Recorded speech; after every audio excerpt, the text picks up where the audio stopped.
What's up, party people, and welcome to Stoniecast number 165 and season 5, episode 27 of Thoughts and Hunches, Making Money in Bunches, and Sucker Punches. It's your boy Stony coming back at you for the 165th time, and I'd like to welcome all of my fellow scumbags, hoodlums, lowlifes, shady characters, scoundrels, heathens, altar boys with unhealthy relationships with their priests, hustlers, wise guys, people that give themselves nicknames and speak in the third person, an unacceptable practice. It's really frowned upon. We don't do those types of things. Foul-mouthed raging alcoholics, MLB players that have got into a fight with Bryce Harper. You know who you are, and thank you for watching. Disasters that take pride in a $4 profit on the WNBA. Also, completely unacceptable practice. Cheats, gangsters, fienders with abusive language, degenerates, let's face it, anybody with a massive gambling problem. If you're new to the show, hey, that means you probably fit into one or a few of those categories, so welcome. Because you're now one of us. One of us. One of us. Gooba gobba, one of us. We accepted one of us. Sorry, sometimes I get a little carried away. Hey, make sure to hit the subscribe button right down here in the lower right-hand corner. Ring that bell. That way you can get notified every time I put out a new video. Like, comment, subscribe, whatever, anything you can do to grow the Stoniecast. To spread the word is also very easy. Just tell other degenerates and scumbags you know to go to YouTube and enter Thoughts and Hunches in the search bar. That'll take you directly to my page, so that way you can get dialed into everything I give you. Also, if you're new and you don't know what's what with this channel, it's college and pro football winners, MLB playoff winners, and college basketball winners. The books, they don't expect a guy like me to deliver this many winners. That's what I do, right? I'm an outlier and I disrupt. I'm a disruptor, like the Beastie Boys. I disrupt. Step inside the party, disrupt the whole scene. That's precisely what I do. I go to the mattresses and get the info for you every single week in order to get you to the window with a ticket to cash. Now, before I get to the picks, as usual, I have some thoughts. Al? Give me all you got. Listen, give me all you got. That's right. Tell him, Al. I've talked about the disaster that is the NBA for years now. And it was never more apparent than last week's complete fiasco of an All-Star game. Now, keep in mind, I did not watch anything pertaining to NBA All-Star Weekend. But I've certainly seen the highlights as they're shoved down our throats from the mainstream media, primarily ESPN. I grew up in a time when the best players in the NBA were competing on All-Star Saturday, playing hard against each other on Sunday. But on Saturday, Larry Bird was winning the three-point contest. Doc, Michael, Neek, they were winning the dunk contest. Even in the late 90s and the 2000s, Kobe Bryant was competing. Right? Everybody was in it. LeBron James changed it all when he refused to show up for the dunk contest. Now everyone else has followed suit, and it's gotten so bad that a guy that nobody's ever heard of, Mac McClung, who's not even in the NBA, has now won 3 straight dunk contests because the stars won't compete. That's just the tip of the iceberg. The fact that the game has become so unwatchable is a whole nother topic. Because nobody tries. And LeBron, yep, there's that name again. He decided to sit out with an injury. I got a call while I was out on Sunday night having dinner by my aunt in the Bay Area. She asked me to explain to her why the NBA All-Star Game is only played up to 40 points. I didn't have an answer for her. I didn't know.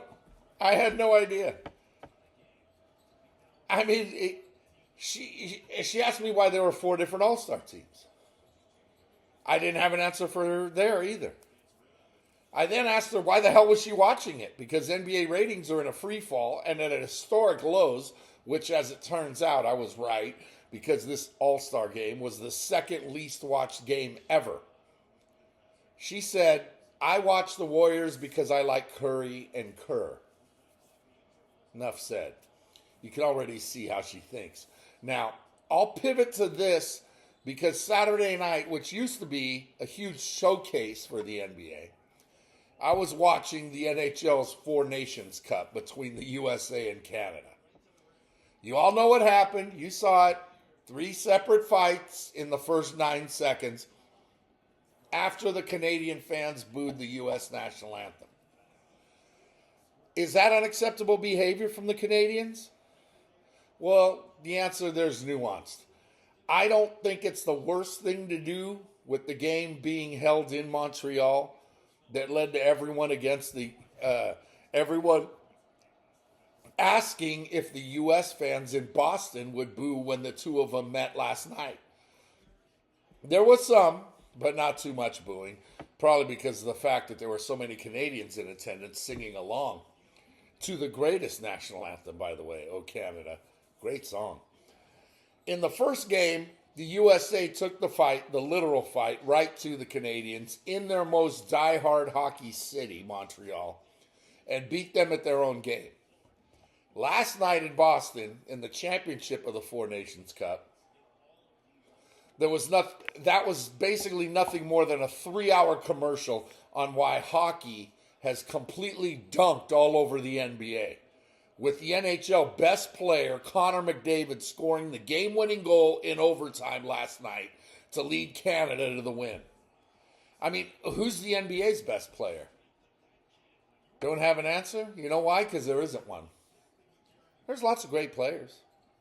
But who's the best player in the NBA? Who's the best basketball player in the world? You could ask 10 different people and you'll get 8 different answers. My point to all this is that the NHL was far more riveting than anything the NBA was rolling out there.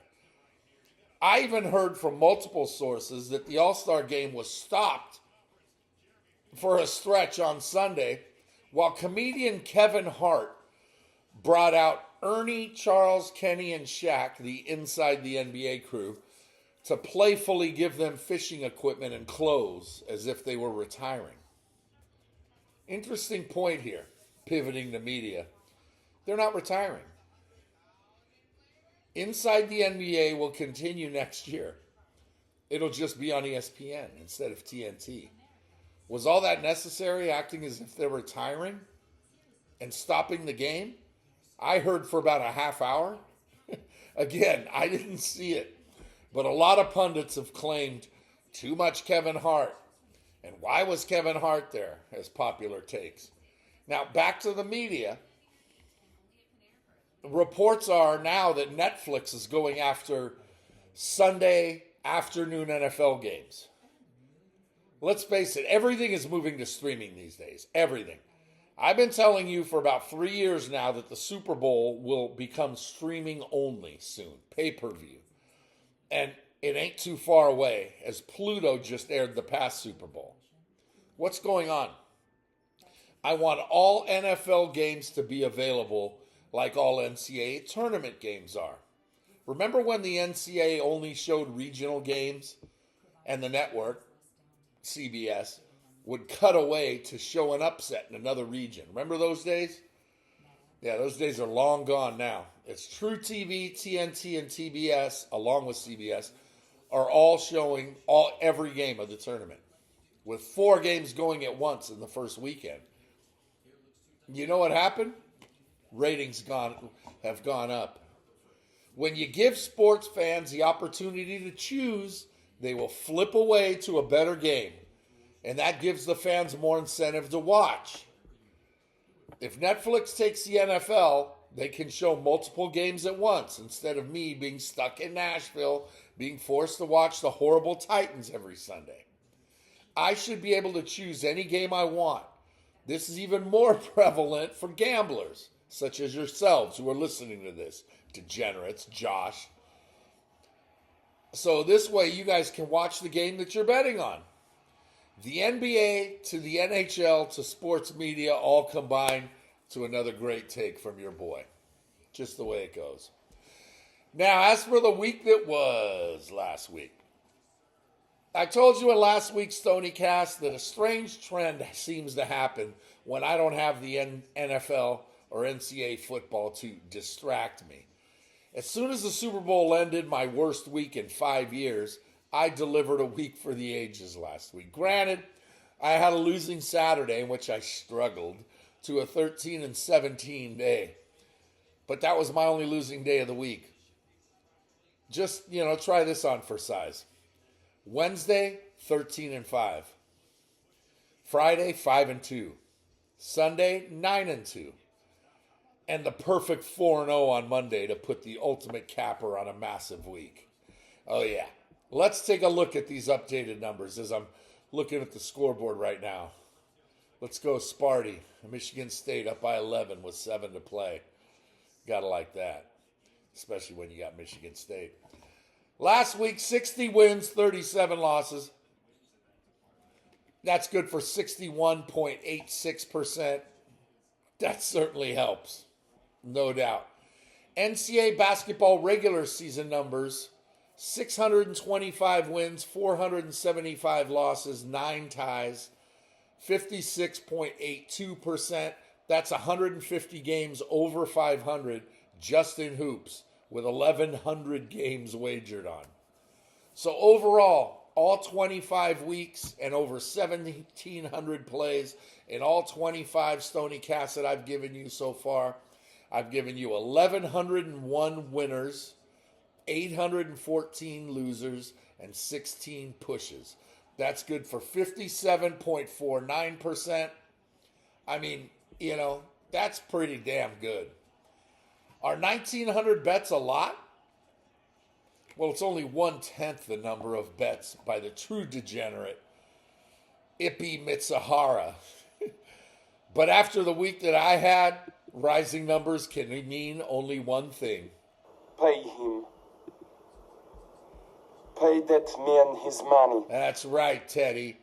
Now, please remember that all of these picks are 100% free.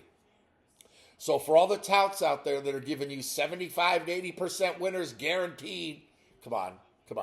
We all know you're full of shit. Plus, you're charging for these picks. Oh! Yeah. I mean, with me, it's simple.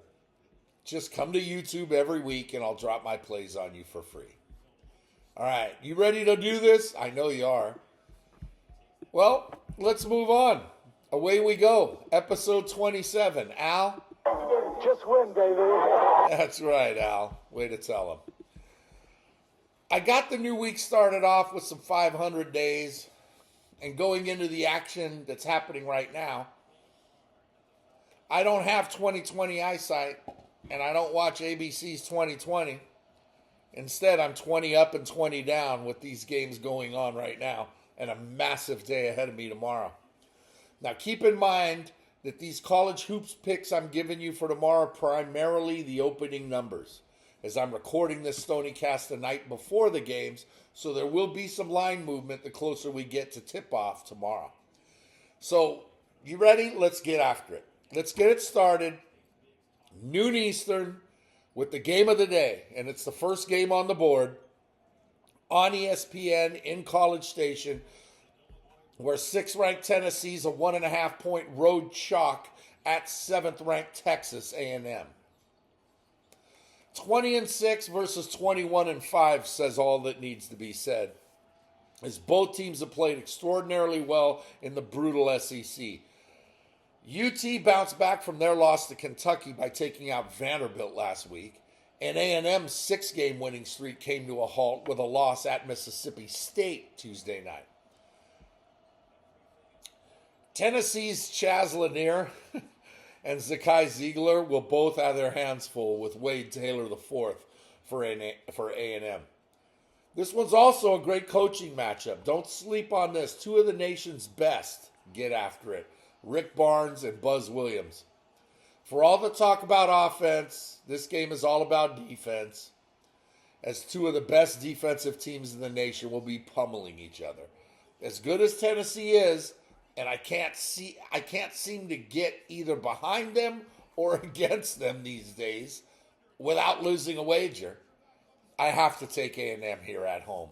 Catching a 1.5 with what? A sprinkle. Come on, 40. Sprinkle me, man. Attaboy. That's what we needed. Noon Eastern on Big Fox at the Kohl Center in Madison. 11th ranked Wisconsin's an 8.5-point home favorite over Oregon. Two more teams that they're both going to be dancing in a month, right? And they get after it as Wisconsin's now wheeled up 5 straight wins, covering all 5, while Oregon's won 3 in a row.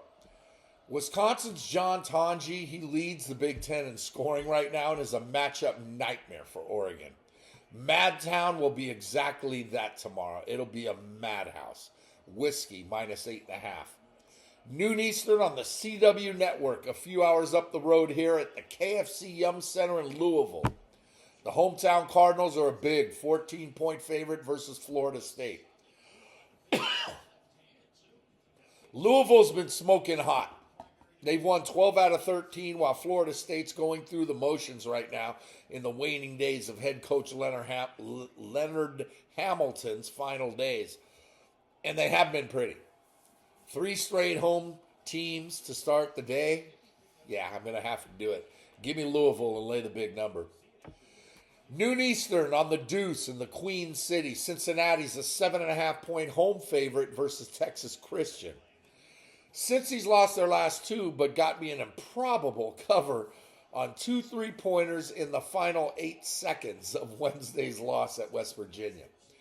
But with that being said, TCU, they've won 5 out of 6 to become a very formidable opponent in the Big 12. A lot like myself, both of these schools need to start stacking as many W's as they can in order to get selected next month. Cincy gets a W, but TCU cashes the ticket. Horned Frogs plus 7.5. Michigan State leads 64-60 with 4 to play. And I'm catching some points, so that's always a helpful sign. Oh, and the dunk down. Nice. All right. 1 Eastern on ESPN Plus in Lubbock. 9th-ranked Texas Tech, another dangerous Big 12 school, is an 11.5-point home chalk over West Virginia. Even with Tech's loss in Fort Worth to TCU on Tuesday, the Raiders are still playing exceptionally well, while the Mountaineers are simply a different team when they leave Morgantown. This is a big number, though. I don't give a shit. I'll take the Raiders and lay them. Tech minus 11.5. 1 Eastern on it. Oh, alley-oop dunk. Ooh, man. Cooper, throw it down, big man. Sparty by 6, under 4. 1 Eastern on SEC Network in Norman. 21st ranked Mississippi State's a 2-point road favorite at Oklahoma. Mississippi State keeps chugging along, and they're a shoo-in for the tournament. While OU's lost 5 in a row, including 2 at home, where they play really well.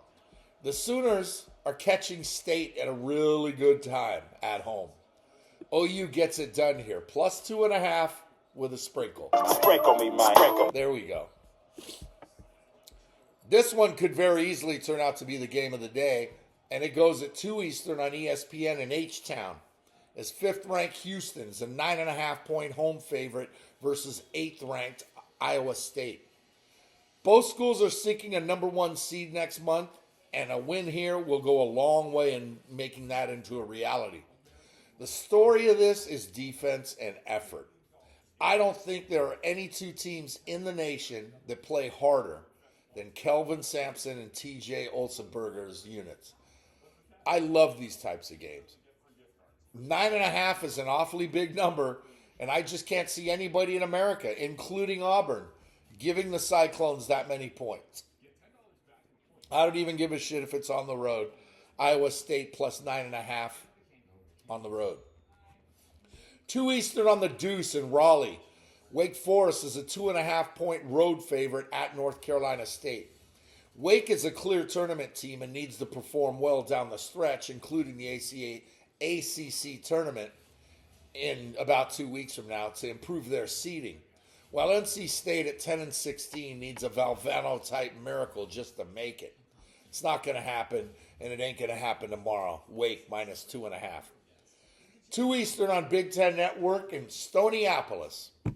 Minnesota's a 2-point home favorite versus Penn State. Minis won 3 out of 4, including the LA double as they took out USC and UCLA last week. Now they're back at the pit to take on a Penn State squad that took out Nebraska Wednesday night that snapped their 4-game skid. The Gophers are a dangerous team, especially in Stoniapolis, so I gotta roll with Mini right here and lay the 2. 2:15 Eastern on the CW network in South Bend. Pittsburgh comes in as 2-point road chalk at Notre Dame. Pitt bounced back from a 3-game skid by winning their last 2, while the Irish are just clearly struggling. Struggling. What was that? Struggling. One more time, Joe. Struggling. Thanks, Joe. Pitt's the better team, but the better team doesn't always win. They will tomorrow, though. Pitt minus 2. A good Atlantic 10 matchup starts at 2 Eastern on USA Network in St. Louis, where the hometown Billikens are 5.5-point home favorites over Rhode Island. Just as St. Louis started to find their groove, they suddenly have lost 4 out of 5, while Rhode Island has cleaned it up and they won 3 out of 4. St. Louis probably takes this one, but I got to roll with the hot hand right now, and that's Rhode Island plus 5.5. 3 Eastern on the SEC Network, right up the road here at Memorial Gym in Music City, USA. Vanderbilt's a 1-point home favorite versus 24th ranked Mississippi. Ole Miss lost a tough one to rival Mississippi State last Saturday, which stopped their 4-game win streak, while Vandy's hot streak is a thing of the past, as they've now lost 5 of their last 6, and they need some wins before they get bypassed for a tournament bid. Home cooking and an upset of a ranked team are exactly what Vandy needs. Is this an upset, though, when they're favored? Anchor down. Commodores minus 1. A really good one in the Atlantic 10 has the conference's top 2 teams, and it's at 4 Eastern on CBS Sports Network in Richmond, where Virginia Commonwealth is a 10-point home favorite versus George Mason. The 2 Virginia rivals meet up with the winner getting the inside track to the number 1 seed in the A10 tournament in about 2 weeks, and both teams come in on heaters. VCU is the better team, and they're going to win this one. But Mason keeps covering numbers, and I've been cashing tickets with him, so I'm on the Patriots here, catching 10. 4 Eastern on ACC Network in Big D. 18th ranked Clemson steps in as a 1.5-point road favorite at Southern Methodist. Both schools have won 5 out of 6, and SMU needs to slow down 6-year senior Chase Hunter, who seems like he's like 35 years old, it seems like, if they want to pull this one off. Clemson, they're feeling themselves right now. But a trip to Dallas is absolutely not what they need. SMU needs this one more than Clemson does. Mustangs plus 1.5 at home with a sprinkle. Sprinkle me, man. Attaboy. 4 Eastern on ESPN. Sparty by 9. Did that just lock my winner? Because I even sprinkled this one. I sprinkled Michigan State as the road dog at Chrysler. Yeah, they got a 9-point lead with 2 minutes left with the ball. Good night. 4 Eastern on ESPN at Neville Arena on the Plains. Top-ranked Auburn is a huge 17.5-point home chalk over Georgia. The Tigers' only 2 losses this year were to 2 of the top 5 teams in Duke and Florida. Actually, the number 2 team and the number 3 team right now, currently. That's crazy. And they really haven't been challenged otherwise. Since that loss to Florida, Auburn has crushed 3 straight good SEC schools behind the 1-2 punch of Player of the Year favorite Janai Broome and Chad Baker-Mazara. They're feeling it right now. Georgia was looking good and dangerous about a month ago, but they've now lost 4 out of 5, and I just can't in good conscience go against Auburn right now at Neville. Tigers minus 17.5. 4 Eastern on CBS at famed Fog Allen Fieldhouse in Lawrence. 23rd ranked Kansas is a 15-point home favorite versus Oklahoma State. The fact that Kansas has lost 3 out of 4 is shocking. But the 34-point loss in Provo on Tuesday night, which I had, winner by the way, you're welcome for that, BYU. That has people questioning whether or not the Jayhawks have quit on future Hall of Fame coach Bill Self. I don't think so. Okie State's a 500 team at best. And though they played well lately, they're going to get crushed here. Rock Chalk Jayhawk, minus 15. Let's head to the Mid-American Conference at 6 Eastern in Athens, where Akron is a 1.5-point road favorite at Ohio.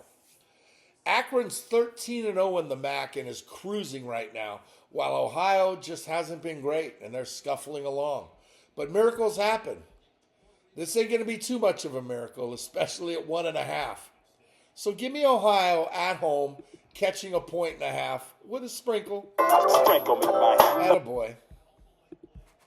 6 Eastern on FS1 at Mackey Arena in Reno, where yours truly met Sir Paul McCartney standing at a urinal in the men's room at a Prince concert. True story.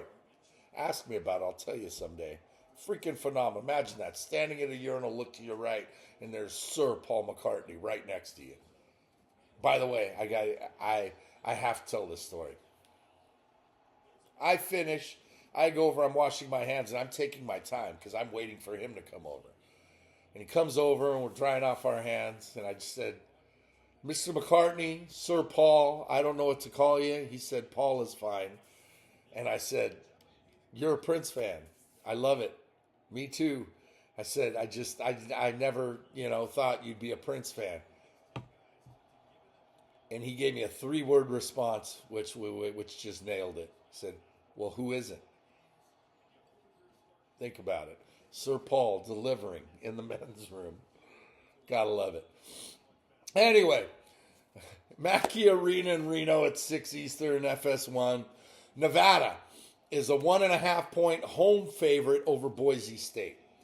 Both schools have won 4 out of 5, and Nevada, despite not having the best season, needs to get it going in order to get a bid, while Boise is coming off a big win over New Mexico on Wednesday night, and they seem to be tournament bound. Boise gets the W here on the road. They really do. Plus 1.5 Broncos with a sprinkle. Big timer. Let's do the chorus. Come with it. Come with it. Sprinkle me, man. Attaboy 40. 6 Eastern on SEC Network at the Maravich Center in Collin, Baton Rouge. Second-ranked Florida is a 9.5-point road favorite at Louisiana State. Louisiana has inexplicably won their last 2, while Florida just keeps on rolling. A good scoring matchup here between LSU's Cam Carter and Florida's Walter Clayton Jr. is going to be nice, but the Gators have like 6 guys that can all score in double figures. Gators absolutely have to be the play here because they're not just beating teams, they're crushing them. Florida minus 9.5 on the road. Staying in the SEC at 6 Eastern on ESPN at Coleman Coliseum in Tuscaloosa. 4th-ranked Alabama's a 9-point home chalk versus number 17 Kentucky. Bama has somehow lost 2 straight, but top-ranked Auburn and at Missouri are nothing to sneeze at, while UK has won 3 out of 4, as this game is all about seeding in both the SEC tournament and the NCAAs. I like Kentucky, but they're in trouble here. Bama takes out their frustrations on the Wildcats. Roll Tide, minus 9. 8 Eastern on the Deuce at the Kettle in Spokane. One of my favorite matchups. Every year I watch them when they play twice a year, usually 3 times a year because they meet again in the tournament. Gonzaga is a 6.5-point home favorite over St. Mary's.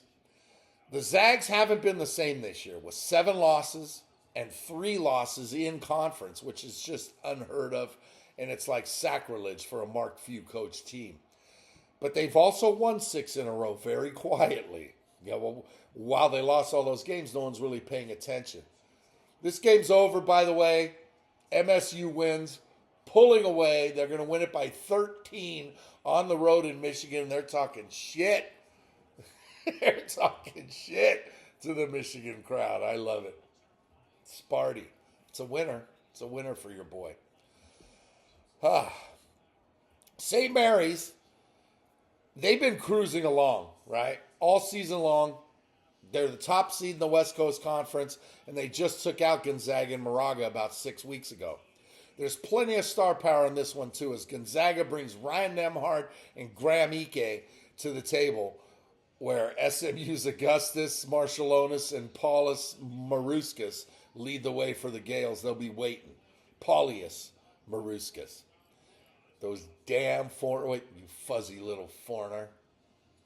Where'd that one come from? Come on. Come on. Know the reference. You gamblers. You freaking Bill Murray Caddyshack fienders. You fuzzy little foreigners. Even the mystique of the kennel ain't the same this year for Gonzaga. But tomorrow it's going to be. Gonzaga knows how important this one is. Zags -6 in a chunk. 8 Eastern on Big Fox at the world's most famous arena in New York City.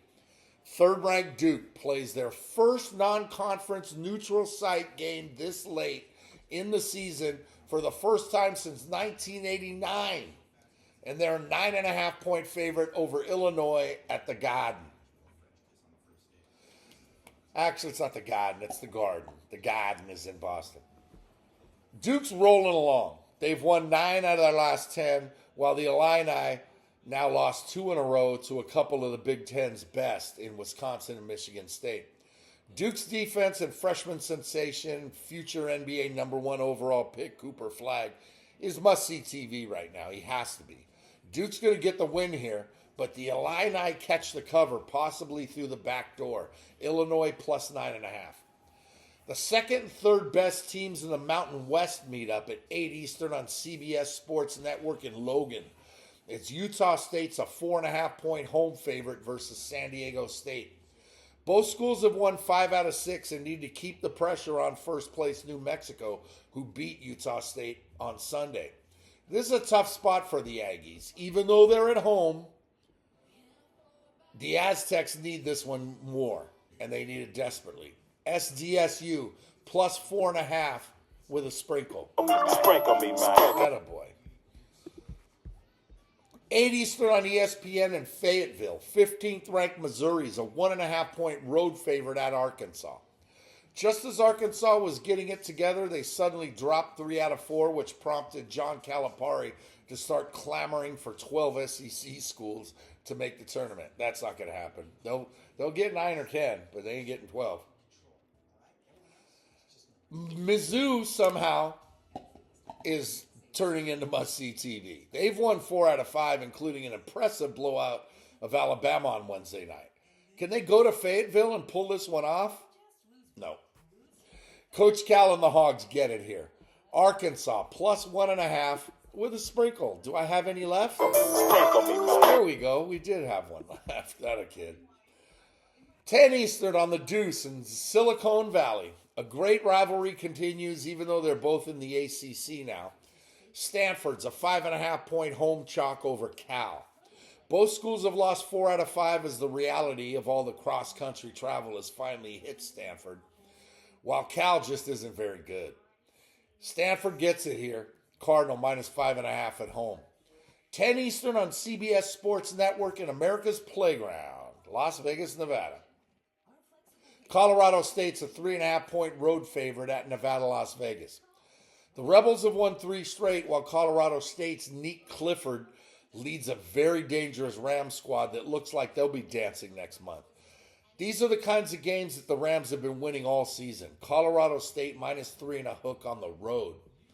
And finally, this week's Degenerate Special, which I won last week, is at 10 Eastern on ESPN at the McHale Center in Tucson, where 19th ranked Arizona is a 7.5-point home favorite over Brigham Young. Both teams are tournament bound, and this game is about seeding for the Big 12 tournament, where both teams can beat anybody at any time. A good scoring matchup here also has BYU's Richie Saunders up against Zona's Caleb Love. Zona's a better team, especially in Tucson, but I like the Cougars here to give the Cats all they can handle. BYU plus 7.5 to close out a very busy Saturday with the late night get right. That's 27 plays to get this train rolling and post another winning week. Make sure you check back in the comments section every day. I'll offer new daily picks.